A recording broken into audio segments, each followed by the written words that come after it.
T20 World Cup, it's all over. But we can go through the team of the tournament on Hoggs Vlog.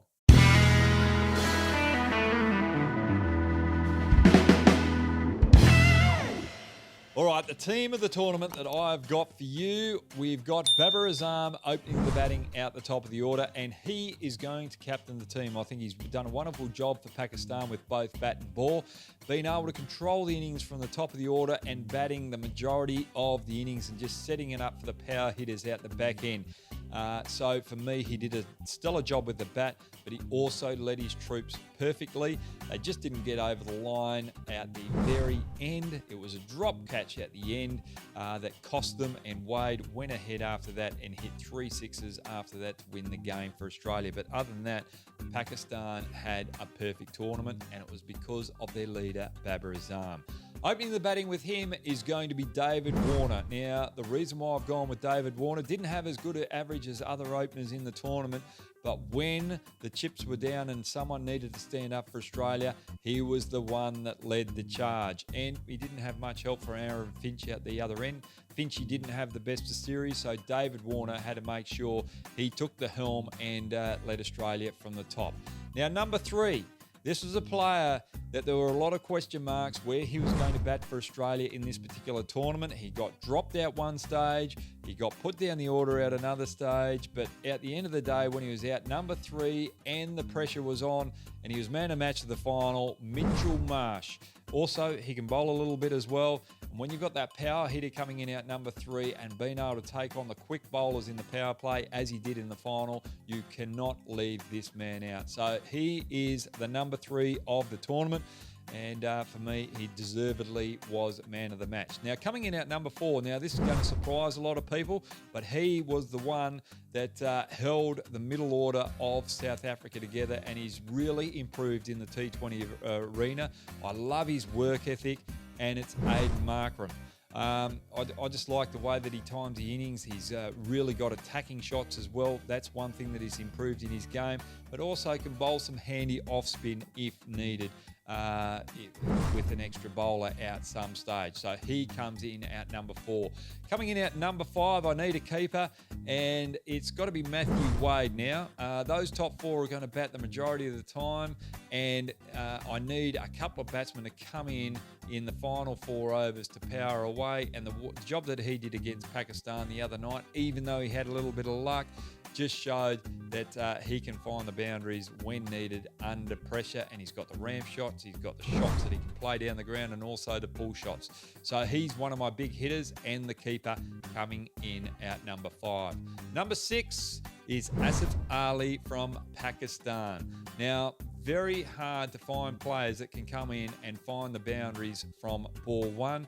That was his job for Pakistan, and most of the time he came off and he just slightly missed time 1 against Australia in that semi-final, but the shot was there and he was still prepared to go after it. And I like people who put their performances, they put the team's needs above their own personal performances. So Asif Ali is in the team for me. Now, coming in at number 7, he can wield the willow, but he's also a leg spinner that can bowl in a variety of positions of a T20 innings. He can open the bowling, he can bowl in the middle overs, but he also, for Afghanistan, was utilised the majority of the time in the back end because they didn't have any finishers in the death overs. And this is Rashid Khan. He was had some stellar performances for Afghanistan. I could not leave him out of the team. And as I said, he can wield the willow as well. Very lively in the field, and he's a match winner, so I couldn't leave him out. Now, coming in at number 8, I finally found an Indian that could be fit in my team. It's Jasper Boomerang. Obviously, a very good new ball bowler. Can bowl in the middle overs with the spin out the other end so that you've got a bit of mix and match of pace and spin going, which is a very good combination sometimes in those middle overs, and one of the best death bowlers going around in world cricket. Coming in at number 9 is Hazelwood from Australia. Now, he is going to bowl the bulk of the overs, or his overs, in the power play. just the way that he sets up his fields, and he sums up the conditions over the UAE. He was a very hard man to get away, and those pressure overs that he put up in the power play, he set it up for the spinners and the part-time bowlers in the middle overs for Australia, and he's one of the main reasons why Australia got through to the final was his bowling. And he bowls with pace as well. And that extra over that he's got up his sleeve, you'll utilise that probably in the middle overs sometimes. You won't utilise him in the death. Now, talking about death bowlers and opening overs, I reckon this man will open with Josh Hazelwood in my 11. It's Bolt from New Zealand. He swings the ball early, puts pressure on opposition players in that particular scenarios, picks up wickets, and in that final, he was just as good as Josh Hazelwood, kept Australia under pressure and kept New Zealand in the game. But also, one area where he's really improved is in the death overs, and he was sensational for New Zealand throughout both phases, power play and death overs, and one of the leading wicket takers in the pace department. So I have got him in my 11.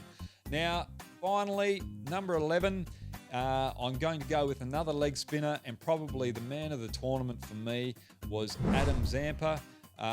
Just being able to control those middle overs for Australia, and he was the leading wicket taker in the tournament when you look at the Super 12s phase, and probably the best spinner in the competition. So for me, that is my 11. I hope you like my 11. I hope you agree with my 11. If you don't, what about you put your 11 downstairs? But it's been a great tournament. Yes, Australia did win. And also, I was going to get Aaron Finch to actually get in the team, to captain the team, because he won the majority of tosses and was able to bowl first and win most of the games for Australia with the toss of the coin. Just a little bit cheeky there at the end, but anyway, actually that's a question that we could have at the back end. Do you think we need to make some changes because it was so one-sided with the team bowling first, winning the majority of games in this World Cup? And if so, what changes would you make to the T20 format so we don't have such one-sided affairs on the win-loss column of teams batting second? I'd like to hear your thoughts. That's Hoggies 11. Stay safe. I'll see you soon for another Hoggs vlog. Cheers, guys.